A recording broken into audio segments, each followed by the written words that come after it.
جو لوگ بعد میں اسلام لاتے ہیں آپ دیکھتے ہیں وہ کس قدر اسلام کو پریکٹس کر رہے ہوتے ہیں اور وہ کتنے مطمئن ہوتے ہیں، ان کے چہرے پہ کتنا اطمینان ہوتا ہے۔ میں صرف ایک مثال آپ کو سناتا ہوں کہ ایک شخص مسلمان ہو گیا، وہ کالج میں پڑھا تھا اپنے دوستوں کے ساتھ، وہ تھے سارے نمازی، انہوں نے کوئی چائے وغیرہ پینی تھی، کوئی بیٹھنا تھا کہیں، تو کہا کہ اب ظہر کا وقت ہو گیا تو نماز پڑھ کے آ کے پھر تو چائے کا آرڈر وغیرہ دے دیا اور سب جلدی جلدی نمازیں پڑھ کے آ کے تو بیٹھ گئے۔ اور یہ جو نو مسلم تھا، اس نے ابھی نئی نئی نماز سیکھی تھی، تو یہ ابھی نماز پڑھ رہا ہے، تو یہ 5 منٹ کے بعد دیکھتے ہیں تو ابھی نماز پڑھ رہا ہے، پھر 5 منٹ کے بعد دیکھتے ہیں تو آدھے گھنٹے کے بعد یہ واپس آیا، تو یہ سارے غصے سے کہنے لگے کہ یار تم نے اتنا وقت لگا دیا، تو وہ رو پڑا۔ اس نوجوان نے کہا کہ تم تو خوش قسمت ہو کہ تم پیدائشی مسلمان ہو، تمہارے لیے کوئی مسئلہ نہیں ہے، تم آتے ہو اور ایسے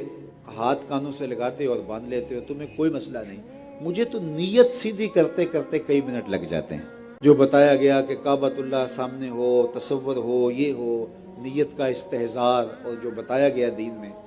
تو مجھے تو وہ سیدھے کرتے کرتے کئی منٹ لگتے ہیں۔ وہ دو پڑھائی اس سے وہ دکھ میں تھا کہ میں چونکہ نیا نیا مسلمان ہوا ہوں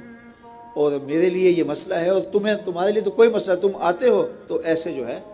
وہ ہاتھ باندھ لیتے ہو۔ تو اب اس کے رونے پہ یہ رونے لگے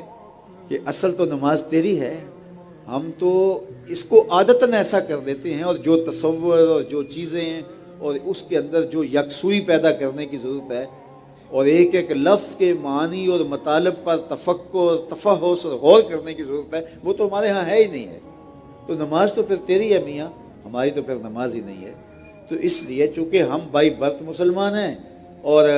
ایسے ہی نماز میں رکوع میں بھی جا رہے ہیں، سجدے میں جا رہے ہیں، نماز بھی پڑھ رہے ہیں اور دکان کا حساب بھی چل رہا ہے اور دماغ کے اندر چیزیں بھی چل رہی ہیں، تو پھر اس کے ثمرات تو نہیں ملیں گے اس نماز کے، اس نماز کے ثمرات ملیں گے جو اپنے تمام تر آداب کی رعایت کے ساتھ ادا کی جائے گی، پھر دل اطمینان پائے گا اور بے چینی نہیں ہوگی۔ تو آئیے میں اور آپ اپنے آپ کو اس طرح کا مسلمان بنا کے، میں کہتا ہوں آج ہی آپ ظہر کی نماز پڑھیں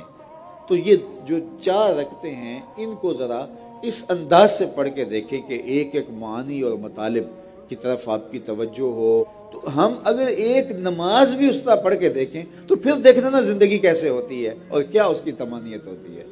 لیکن اقبال نے کہا دل مسلمان ہے تیرا نہ میرا، تو بھی نمازی میں بھی نمازی، نماز تو بھی پڑھتا ہے، نماز میں پڑھتا، لیکن دل مسلمان ہے تیرا نہ میرا۔